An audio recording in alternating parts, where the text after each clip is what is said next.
오늘은 본문 말씀을 중심으로 오늘은 어버이 주일이기도 해서 어머니에 관한 설교를 하려고 합니다.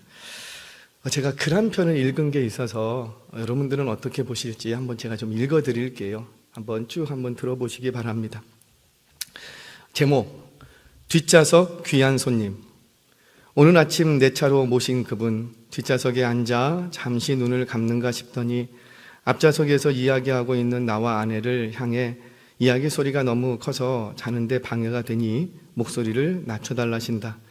깜짝 놀란 아내와 나는 얼른 소리를 낮추고 소근소근 이야기를 하고 있는데 이번에는 다리가 불편해서 못 자겠으니 앞좌석을 조금 앞쪽으로 움직여 달라신다.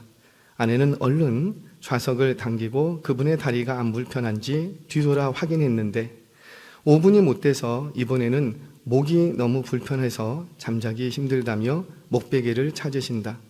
목베개는 다른 차에 있는데 아침에 급히 나오느라 미처 옮겨 싣지 못해서 죄송하다고 했더니 대답 대신 짜증이 엄청 섞인 얼굴로 눈을 감은 채 잠을 계속 청하고 계신다. 어쩔 줄 몰라 하는 우리 부부의 마음을 아시는지 모르시는지 잠시 눈을 붙이는 듯 싶던 그분께서 이번에는 배가 아파 화장실에 가야겠으니 고속도로에서 내려달라신다.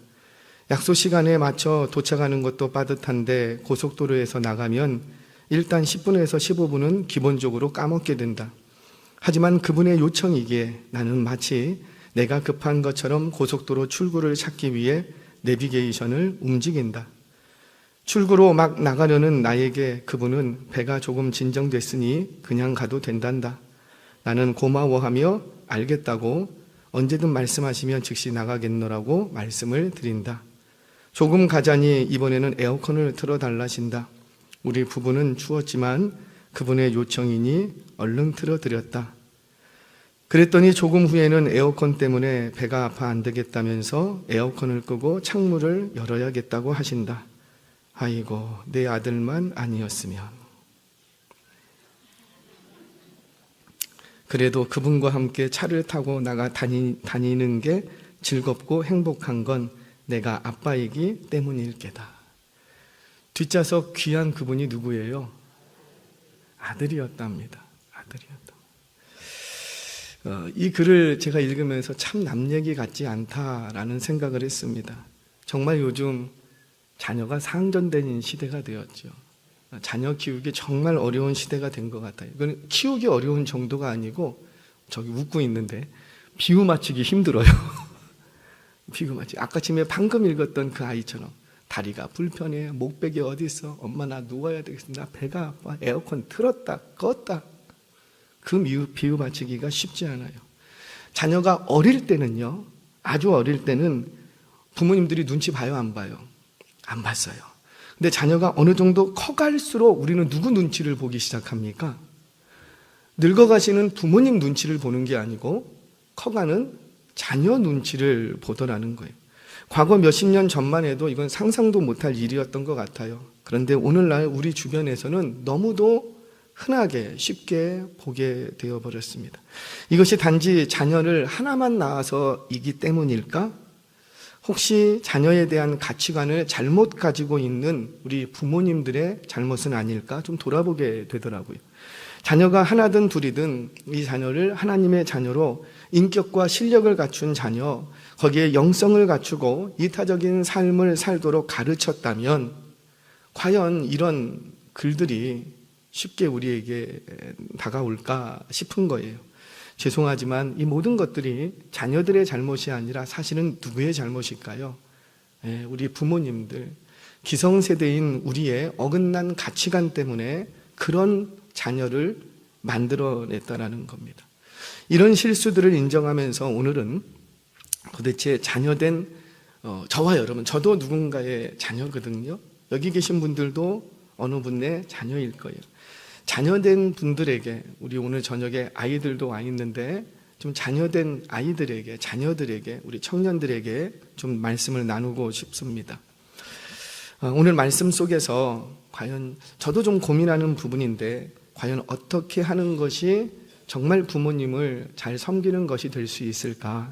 다시 한번 우리 마음을 다잡는 시간이 되시기를 주의 이름으로 축원합니다.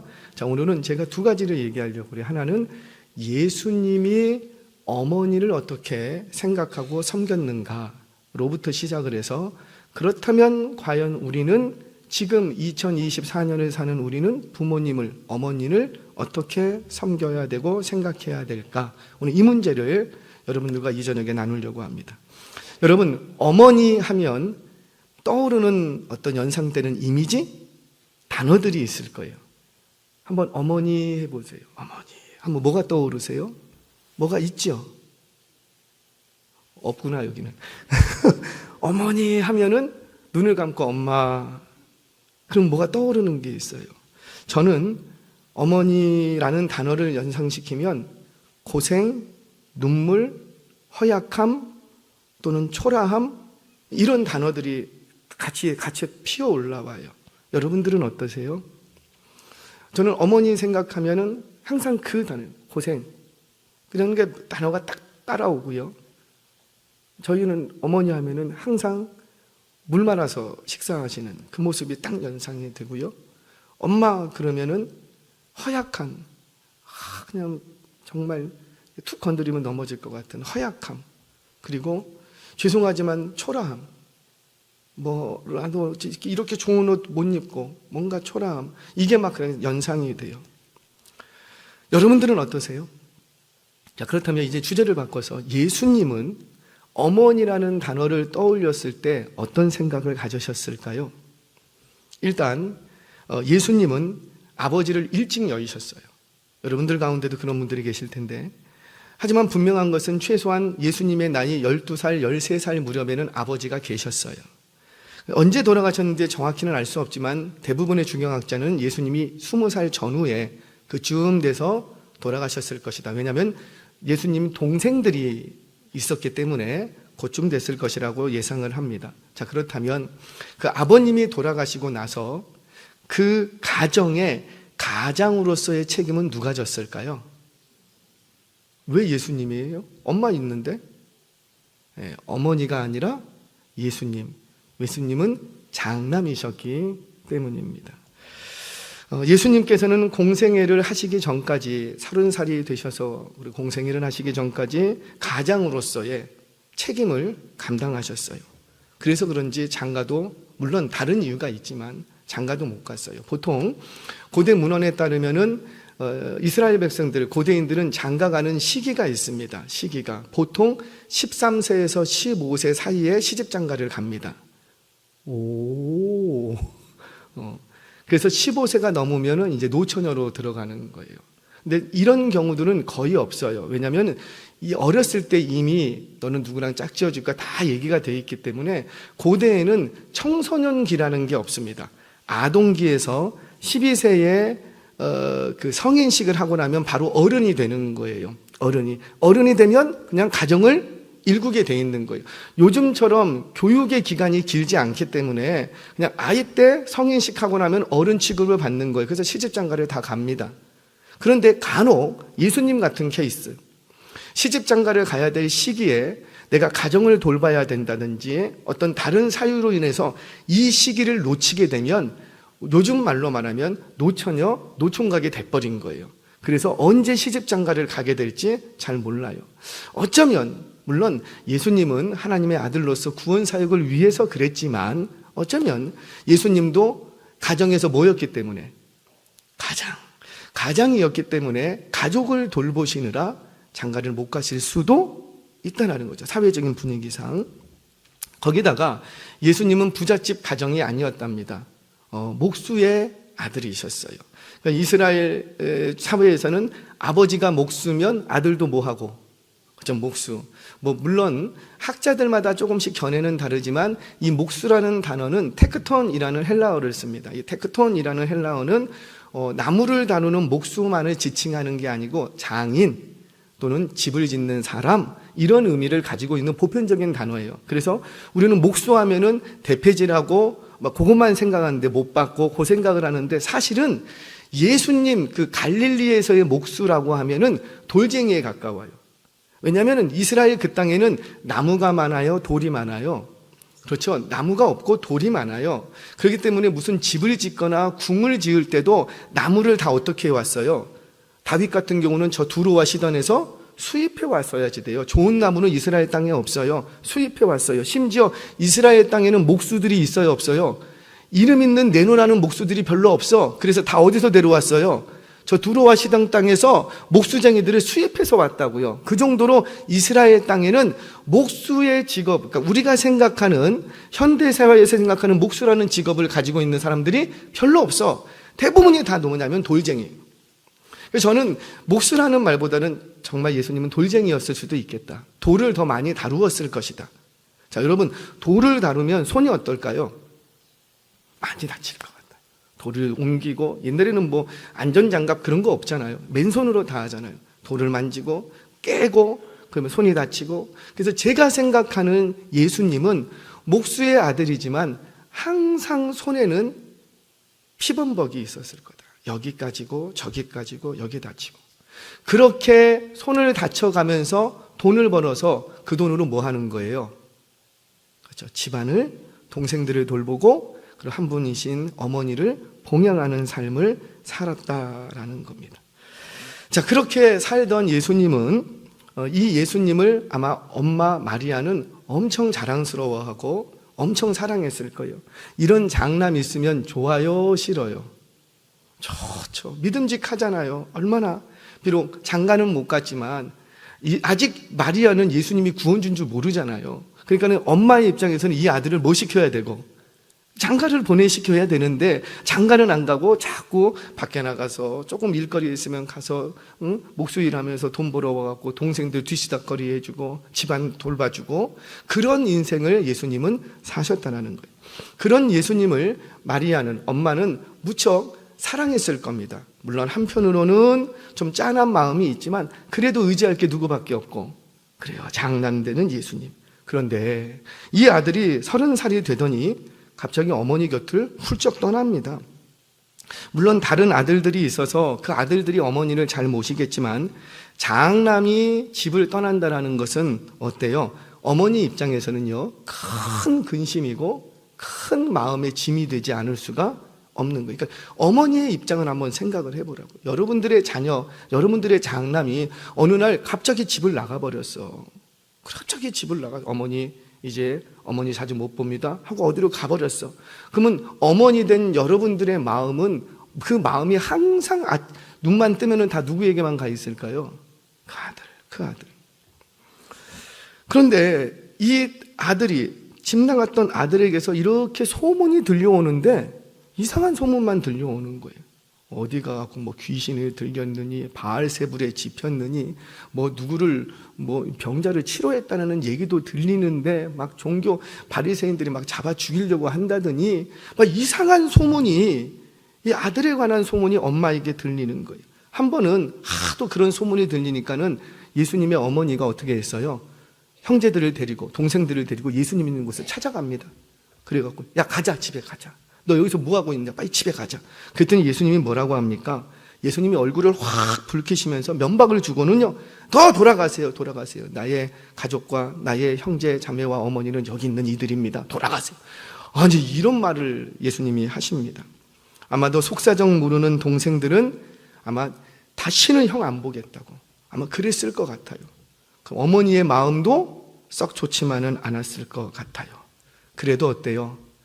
어머니에게 이 예수님은 자식은 자식인지라 늘 떨어져 있지만 보고 싶고 생각나고 근심과 걱정이 이만저만이 아니었던 거예요. 그런데 아니나 다를까 그렇게 한 3년쯤 집을 나간 지 소식이 띄엄띄엄 들려오더니, 아니 글쎄 그 예수님이 예루살렘에 갔다 어쨌다, 그래서 6월절을 맞이해서 나도 갔는데 세상에 어머님 눈앞에 펼쳐지는 건 뭐예요? 그 예수님이 십자가를 지고 골고다 길을 막 채찍 맞으시고 돌에 던져, 내 눈앞에서 내 자식이 그러면 마음이 어떻게 돼요? 이건 아무리 잘못을 했어도 엄마는 누군 편? 자식 편. 자식밖에 없는 거예요. 자식밖에. 그 아들을 보면서 어머니의 마음은 무너집니다. 심지어 그 아들이 십자가에 달립니다. 그때 어머니의 심정, 여러분 종종 이런 얘기 아세요? 사형수의 어머니, 그 과거에 사형수의 어머니가 썼던 편지가 세상을 좀 충격을 줬죠. 가슴 아프게 했죠. 이런 말이 있지 않습니까? 부모가 죽으면 어디다 묻고? 산에 묻고. 자식이 죽으면? 지금 엄마 이 마리아의 눈앞에서 지금 누가 십자가에 달려 죽게 되냐면 아들.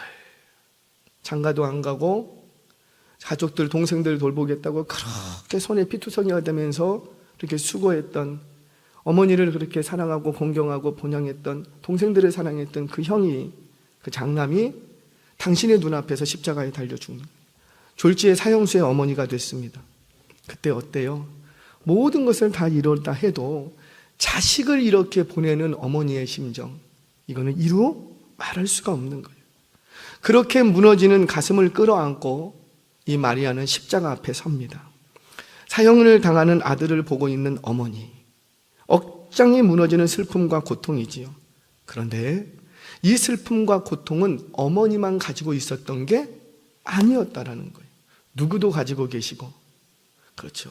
당신의 생명이 지금 낙엽처럼 떨어지고 있는데 그 십자가에 달리신 예수님은 자신의 고통보다도 누구의 아픔과 슬픔을 먼저 돌아보시고 어머니, 어머니. 이게 예수님의 마음이었다라는 거예요. 바로 예수님도 당신 때문에, 자기 때문에 슬픔에 겨우고 아픔하고 통곡하고 있는 어머니를 바라보면서 그 누구보다도 어머니를 사랑했던 이 예수님은 그런 어머니를 두고 가는 그 자식의 입장에서 너무 힘들고 어려웠던 거예요. 그래서 예수님께서는 숨지시면서 마지막 순간까지 딱 한 사람을 마음에 계속 두고 계셨어요. 그게 누구라? 어머니, 어머니. 예수님께서 당신의 목숨이 없어져 가는 그 순간에 예수님께서는 사랑하는 제자에게 이렇게 말씀하십니다. 내가 너희를 버려두지 않겠다. 세상 끝날까지 너희와 함께 하겠다. 내가 죽고 나서 3일 만에 내가 다시 살아나서 너희보다 더 먼저 갈릴리에 가리라. 막 이런 얘기들을 예수님은 제자들에게 했다고요. 얼마나 용기가 되는 말이에요. 그런데 지금 예수님이 어머니에게는 어떻게 합니까? 어머니, 어머니, 걱정하지 마세요. 나 이렇게 죽어도 3일 만에 살아납니다. 어머니, 어머니, 내가 영원토록 어머니와 함께 하겠습니다. 뭐 이런 말이라도 해주면 좀 용기라도 얻고 위안이라도 얻을 것 같은데 그런 말 해요, 안 해요? 어머니에게 그런 말 안 합니다. 그리고는 뭐라고 합니까? 어머니, 어머니, 보소서 여기가 있는 이가 당신의 아들입니다. 누구를 지칭하는 거예요? 그렇죠. 사도 요한을 지칭하는 거예요. 사도 요한에게도 얘야 이제부터 너의 어머니는 누구다? 마리아다. 그리고 요한에게도 그렇게 내 어머니를 잘 모셔달라고 요청을 합니다. 저는 이런 장면을 보면 좀 묻고 싶어요. 예수님에게는 사실상 다른 동생들이 있었다 없었다? 있었죠. 혈육보다, 남보다 혈육이 더 가깝지 않겠어요? 그럼 다른 형제들이 있으면 그 형제 불러다가 어머니 잘 모셔라, 형으로서 말할 수도 있잖아요. 그런데 예수님은 어떻게 하십니까? 그 동생들에게 이 말을 하지 않고 누구에게만, 그 제자 중에서도 모두에게 얘기한 게 아니라 사도 요한만 딱 불러내서 그에게만 부탁을 합니다. 왜 그랬을까? 왜 그랬을까요? 성경에는 나오지 않아요. 성경에는 나오지 않지만 제가 이렇게 저렇게 문서들을 보면서 이렇게 개연성을 가지고 추적해 보면 제자들보다, 그러니까 예수님의 동생들보다 또 많은 제자들 중에서 제일 오래 살았던 사람이 누구라? 그래요, 사도 요한이에요. 사도 요한. 그러면 예수님의 어머니 마리아는 몇 세까지 사셨을까? 여러 가지 고증을 따르면 최소한 90세까지는 살았어요. 할렐루야. 지금도 90세면 장수하잖아요. 예수님 당시 90세면 이거는 보통 사람 평균 연령보다 40년 정도는 더 산 거예요. 굉장히 오래 산 거예요. 그러니까 예수님의 어머니는 그러니까 문헌에 나오는 게 90세까지 살았다는 고증이 있어요. 그래서 천주교에서는 마리아 승천설 이렇게 얘기를 합니다. 마리아가 죽지 않고 승천했다. 왜? 90세 이상까지 살았다는 문헌은 있는데 죽었다는 문헌은 없다. 그렇기 때문에 마리아는 안 죽고 승천했다. 마리아 승천설 이렇게 얘기하는데 아니에요. 마리아도 역시 죽었어요. 죽은 거를 다 기록할 필요가 없었기 때문에 기록 안 한 것 뿐이에요. 근데 다만 90세 이상까지는 살았어요. 자, 그러면 당시에 보통 결혼을 하면 몇 세에 결혼한다 그랬어요? 13세에서 15세, 13세 잡고 예수님이 그리고 최소한 이 마리아가 사망한 시점이 90세가 지나서라고요. 그러면 예수님이 돌아가시고 나서 사도 요한은 몇 년 동안이나 마리아를 봉양했을까?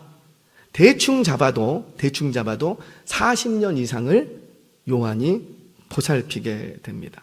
그러니까 무슨 말이냐면 다른 모든 제자들이 다 죽고 없어지고 그리고 형제들도 다 죽고 사라졌어도 누구만 남아서 사도 요한만 남아서 누구까지 돌보고 그 마리아, 오래 사는 그 마리아 어머니의 모든 죽음까지도 다 정리할 때까지 누구는 살아있었다? 사도 요한은 살아있었다라는 거예요. 뭘 보여줍니까? 예수님은 어쩌면 모든 것을 다 아셨던 그분은 다른 누구에게 부탁하는 것보다 어머니의 남은 여생을 가장 확실하게 좀 맡기고 싶은 사람이 있었는데 누구였더라? 그렇죠. 사도 요한이었다라는 거예요. 실제로 사도 요한은 95세가 넘을 때까지 생존해 있게 됩니다. 그처럼 예수님은 십자가의 죽음 앞에서까지도 그 마지막 순간까지도 누구의 삶을 관심 있게 마음에 두셨냐면 어머니의 삶이었다라는 거예요. 자, 그렇다면 이제 우리 질문해 보자고요. 예수님은 십자가에 죽으시면서까지 당신의 어머니의 남은 삶을 생각하셨다면 과연 우리는 지금 살아계신 어머니에 대해서 어떤 생각을 갖고 있느냐? 직설적으로 묻겠습니다. 과연 저와 여러분은 어머니를 잘 모시고 계십니까? 제가 오늘 교구장 회의를 잠깐 하다가 뭐 하나 놓친 게 있었어요. 너무 죄송하고 오늘 어버이날인데 조금 더 신경을 썼어야 되는데 너무 신경을 못 썼구나. 너무 죄송하고 그래서 절대로 다음에는 이런 실수를 하면 안 되겠다. 다시 다짐하고 다시 준비합니다. 자, 여하튼 간에 여러분, 저와 여러분은 과연 살아계신 어머니 잘 돌보고 계십니까? 뭐 어머니라고 국한할 필요는 없겠죠. 아버지까지 포함해서. 그럼 아버지는 잘 섬기고 계십니까? 자식을 모시고 받들고 사는 것 절반만이라도 내 어머니와 내 아버지에게 하고 있느냐라는 거예요. 하고 있느냐. 우리 부모님도 당신을 잘 모셔달라고 가족들에게, 자녀들에게 요청하지는 않을 거예요. 왜 그래요? 어머니의 입장에서는 그런 것 같아요. 그저 자식이 살아있기만 해도, 자식이 뭐 다른 일 없기만 해도 그 자식이 무탈한 것만 해도 어머니의 행복이신 것 같더라고요. 오히려 부모님들은, 늙어가시는 부모님들은 자식에게 짐이 되지 않으려고 내가 어떻게 하지? 짐이 되지 않을까? 그 생각만 하시더라고요. 이게 바로 여러분들의 부모님이라. 자, 그렇다면 저와 여러분은 과연 부모님을 어떻게 모셔야 잘 모시는 것일까? 제가 구절구절 찾지는 않고 성경에 나타나는 전반적인 이야기를 가지고 4가지를 여러분들과 나누려고 합니다. 첫 번째는 부모님을 정말 잘 모시고 싶다면 자녀 여러분 건강하시기 바랍니다. 건강하시기 바랍니다. 부모님이 건강한 게 아니라 자식이 건강해야 되더라고요. 특별히 성도로서 믿음의 가정 안에서는 주 안에서 건강하시기 바랍니다.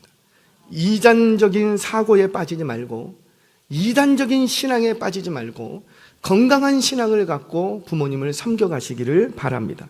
그러니까 자식은 늙어가시는 부모님 앞에서 육체적으로도 건강해야 되겠지만 무엇보다도 믿음 안에서 영적으로 건강해야 된다는 거예요. 저와 여러분들 부모님을 정말 잘 모시고 싶다면 첫 번째, 영적으로 육적으로 건강하시기를 바랍니다. 두 번째는 부모님을 존중히 여기십시오. 존중히 여기시라는 거예요. 부모님과 자식은 확실히 다르더라고요. 같을 수가 없어요. 왜냐하면 저도 자식을 키워보니 절대로 자식이 내 마음 같아요, 안 같아요? 자식도 똑같은 얘기 할 거예요. 절대로 우리 엄마 아빠는 내 마음 같지가 않다고. 근데 그럴 수밖에 없죠. 왜? 살아온 환경이 달라. 살아온 환경이 달리니까 그 환경의 갭을 어떻게 메꿀 수는 없더라고요. 그래서 가족 안에서는 자식은 부모의 삶을 인정하고 부모는 자식의 삶을 인정해 줄 수밖에 없는 거예요. 그러지 않으면 죄송해요. 집안에 가면 맨날 싸울 수밖에 없는 거예요. 너는 왜 콜라에 밥 말아 먹냐고. 왜 콜라에 밥 말아 먹냐고. 그 누가 가르쳐. 저는 그렇게 안 먹었는데 어떻게 그렇게 먹는지 콜라에 밥 말아 먹고 말이야. 그러니까 그거 왜 그러냐고 얘기할 필요가 없는 거예요. 건강에 안 좋으니까 좀 덜 먹었으면 좋겠다. 요 정도까지지. 그러니까 자식의 삶과 부모의 삶이 살아온 환경이 달라요. 그러니까 그 살아온 환경의 횟수를 우리가 인정을 하고 서로가 용납하는 부분이 필요하다라는 거죠. 그런 의미에서 자식은 부모님의 삶을 존중히 여기시기를 바랍니다. 존중히. 저는 존중히 여기라고 할게요. 존경까지는 아니더라도 존경하지는 못해도 존중히 여길 수는 있다는 거죠. 그래서 성경에서는 이거를 뭐라고 얘기하냐면 공경하라 이렇게. 공격하지 말고 공경하라. 공경이라는 건 뭐예요? 우리 청년들이 여기 있으니까는 이해하시고 들어주시기 바랍니다. 청년 여러분, 할렐루야. 공경이라는 게 뭐예요? 존경하고는 달라요. 공경은 높일 분을 높이는 거예요. 나보다 연세가 많고 나보다 인생을 살아온 연륜이 있고 나보다 조금 더 아시는 게 있고 하면은 그냥 공경해 드리는 거예요. 그게 옳고 그르고를 떠나서 높여야 될 분을 그냥 높이는 거예요. 어른 공경 그거 뭐예요? 지하철 안에 버스 안에 이렇게 앉아 있는데 어르신이 제 앞에 왔어요. 그러면 우리는 자는 척 해야죠. 어떻게 해야 돼요? 그냥 어르신 여기 앉으세요. 왜 이렇게 하죠? 이 어르신하고 나하고 일면식도 없어요. 이분의 배움이나 집이 어디 사니까 아무것도 몰라요. 다만 그분이 뭐니까? 그렇죠. 어른이니까. 그러니까 어른으로 대해 드리는 것을 우리는 공경이라고 합니다. 그러니까 부모님 공경도 마찬가지죠. 부모님이 가진 게 많고 배운 게 많고 나보다 뛰어나고 덜 뛰어나고 그 문제가 아니라 그냥 부모님은 그냥 부모님이시니까 높여드릴 분을 그냥 높여드리는 거예요. 그래서 저는 우리 청년들에게 우리 자녀들에게 부탁해요. 존경까지는 원하지도 않아. 존경까지는 원하지 않더라도 뭐는 할 수 있겠다? 공경. 근데 공경하려면 그 부모님을 존중히 여길 줄 알아요. 어른을 어른으로 존중히 여길 거예요. 그분의 존재 자체를 무겁게 여길 수 있어야 한다라는 거예요. 사랑하는 여러분, 우리 자녀 여러분, 부모님을 정말 잘 섬기고 싶다면 부모님의 한 말씀 한 말씀을 가벼이 듣지 말고 무겁게 들을 수 있는 그 부모님의 존재 자체를 무겁게 받을 수 있는 우리 자녀들 되시기를 주의 이름으로 축원합니다. 세 번째, 부모님을 잘 모시려면 성경 전반적으로 나타나는 진리는 뭐냐면 순종해라 이렇게 합니다. 한 분 순종해라. 제가 언젠가도 한번 말씀드려요. 저는 부모님께 순종하지 못했던 아들이에요. 좀 어렸을 때는 순종을 한 것 같은데 사춘기 이후에 잘 순종하지 못했어요. 그리고 이렇게 좀 그렇죠. 왜 똑똑한 장남 그러면 그거 있잖아요. 부모님의 말을 무시하려고 하고 왜 자기가 어떠니까 똑똑한 장남. 차자는 그런 게 없는데 장남의 경우가 왜 부모님들이 다 누구하고만 대소사를 얘기를 했는데 그 장남이니까 그러다 보니까 이 장남이 자기도 모르게 집안의 대소사 모든 것들이 자기가 결정하는 것처럼 느껴지는 거예요. 그러니 사람이 어떻게 돼요? 교만해. 엄마 이리 와보세요. 아빠 그건 그렇게 하면 안 되죠. 내가 재판관이 되고 막 그래요. 제가 커보니까 제가 그러고 있더라고요. 제가 기도한다고 하면서도 예수님 믿고 신앙생활 한다고 집에서는, 교회에서는 부모 공경해야 한다, 그렇게 공경해야 된다, 그렇게 숱하게 설교를 들었는데 막상 무슨 일이 있고 하면 부모님하고 딱 대면하면 엄마 그건 그렇게 하는 게 아니라니까요. 요즘 누가 그렇게 해? 엄마 요즘은 이렇게 하는 거야. 제가 어느덧 가르치고 있더라고요. 한 번도 말씀드렸죠. 저희 어머니에게 핸드폰을 이렇게 사드려요. 요즘 이렇게 돈 통장에 이체하고 출금하려면 어떻게 하면 돼요? 최소한 뭐 핸드폰으로 뱅킹까지는 안 해도 저희 집에는 아직도 뱅킹을 못 하시는 분이 계세요. 저 뒤에 계세요. 지금도 은행 인터넷으로 막 컴퓨터 앞에서 해야 돼요. 요즘은 핸드폰이면 다 끝나는데, 맞죠? 핸드폰이면 다 끝나는데 저희 집은 아직도 이제 안 돼요. 텔레뱅킹 안 하면 다행이야. 안 돼요. 저희 어머니에게도 어머니 제가 카드를 하나 만들어 드릴 테니까 그 카드를 가지고 가셔서 이렇게 하면 출금이 됩니다. 모시고 가서 이렇게 하고 저렇게 하고 보여드리고 한번 연습해 보세요. 연습도 시켜드리고. 근데 이렇게 오면은 전화가, 아야 집에 올 때 돈 찾아와라. 제가 그것 때문에 너무 속상했어요. 왜 우리 어머니는 왜 그러시냐고. 지금 시대가 어떤 시대인데 왜 어머니는 그걸 몇 번 가르쳐 듣는데 왜 그걸 못 하시냐고. 그러니까 제가 어머니를 볼 때마다 막 그런 마음이 드는 거예요. 내가 뭐 하고 있는 거예요? 어머니를 가르치고 있는 거예요. 재판관이 돼서. 그러다가 크게 40 넘고 나서 크게 후회했어요. 냅둬. 왜요? 부모님은 그렇게 사는 게 행복한 거예요. 부모님의 행복을 그렇게 사는 게 행복하신 거예요. 근데 그 행복을 내가 빼앗을 권리가 있어요, 없어요? 없어요. 냅둬. 그래서 언제든지 전화하세요. 전화하면 10,000원이 됐던 20,000원이 됐던 그거 인출해갖고 갖다 드릴게요. 그러니까 지금은 어머니 가서 찾아오세요 이런 말 할까요, 안 할까요? 안 해요. 왜? 그것이 어머니의 삶이었고 어머니의 행복해지는 비밀이 거기에 있더라고요. 사랑하는 여러분, 부모님에게 부모님의 삶을 인정해 주시기 바랍니다. 부모님을 내가 바꾸려고 하면 안 된다는 거예요. 부모님의 살아온 삶을 인정해 드리면 나도 행복하고 부모님도 행복한 거예요. 그런데 그럴 때 제일 중요한 게 부모님의 어떤 한 말씀 한 말씀에 순종하는 자세가 필요하다는 거죠. 여러분, 만약에 이런 경우 있죠. 우리 자녀 여러분, 부모님의 말씀이 다 옳고 그렇게 해야 되는 것도 알고 순종해야 되는 것도 알지만 이거는 이렇게 하는 것보다 이렇게 하는 게 훨씬 더 나아. 그럴 때가 있어요, 없어요? 있죠. 그러면 어떻게 해야 돼요? 설득하세요. 설득해서 안 되면 어떡하고? 순종하세요. 그러니까 이걸 바꾸고 뒤집고 거부하고 막 싸우려고 하지 말고, 싸워서 어떻게 바꾸려고 하지 말고, 일단 이게 조금 더 나은 방식이 있고 내가 옳다고 생각하면 뭐 하라? 설득을 해라. 가는 가고 나는 나고 설득을 해드려라. 근데 설득을 했는데도 부모님이 못하셔. 그러면 어떻게 하고? 순종하라는 거예요. 아멘이세요?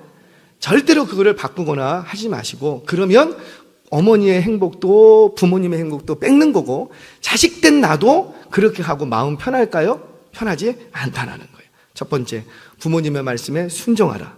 그런데 순종하려고 했는데 그게 어려우면은 설득하라. 근데 설득이 안 되면 뭐 하라? 그렇죠. 다시 순종하라. 순종할 수 있는 우리 자녀들 되시기를 주의 이름으로 축원합니다. 자, 마지막 하나. 평안하시기를 바랍니다. 뭐니 해도 부모님의 평안은 자식의 평안으로부터 오더라고요. 부모님께 걱정, 근심 끼쳐드릴 것들은 가급적이면 안 하시는 게 좋지요.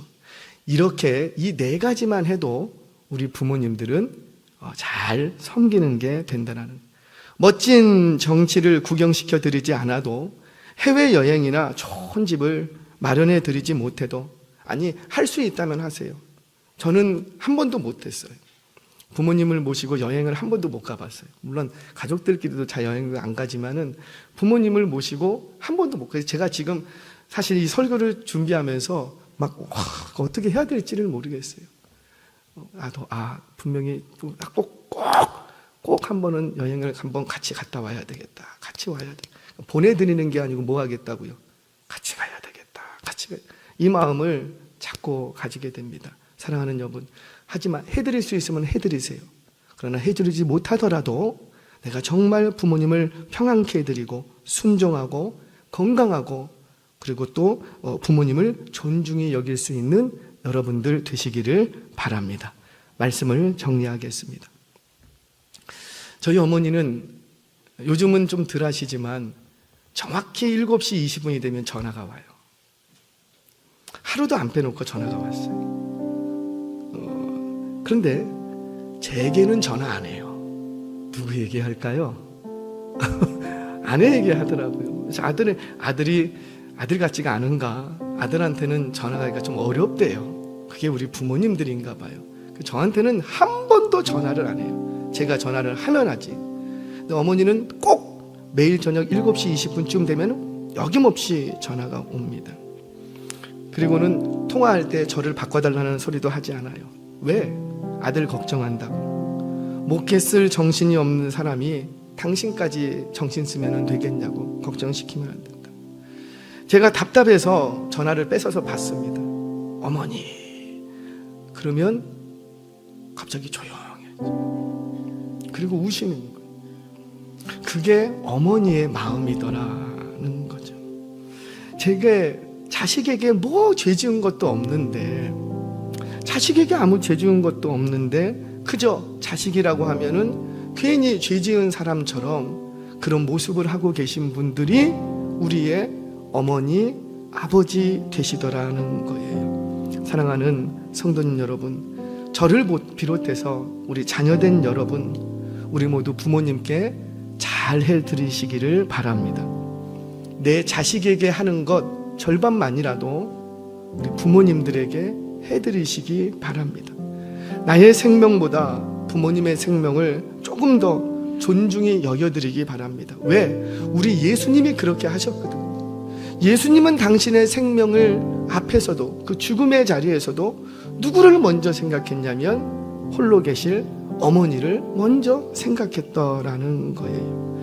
이 예수님의 모습을 본받아서 우리도, 저를 포함해서 우리 모두가 생존에 계신 우리 부모님들이 계시다면 조금만 더 잘 섬기시기 바랍니다. 그런데 이건 복 받기 위해서 하는 게 아니에요. 왜 우리가 부모님을 잘 섬겨야 할 것인가? 성경 구절, 이 구절 한 구절만은 보겠습니다. 에베소서 6장 1절, 우리 다 함께 같이 읽겠습니다. 시작. 자녀들아, 주 안에서 너희 부모에게 순종하라. 이것이 왜 우리가 부모님을 잘 섬겨야 하는가? 왜 그런 거예요? 그것이 옳기 때문이에요. 어버이날만 부모님을 잘 섬기는 것이 아니라 하나님 나라 갈 때까지 저와 여러분 자녀된 자들로서 예수님이 어머니를 생각했던 것처럼 저와 여러분도 우리 어머니, 아버지들을 조금 더 생각하고 잘 섬겨드릴 수 있는 모든 자녀들 되시길 주의 이름으로 축원합니다.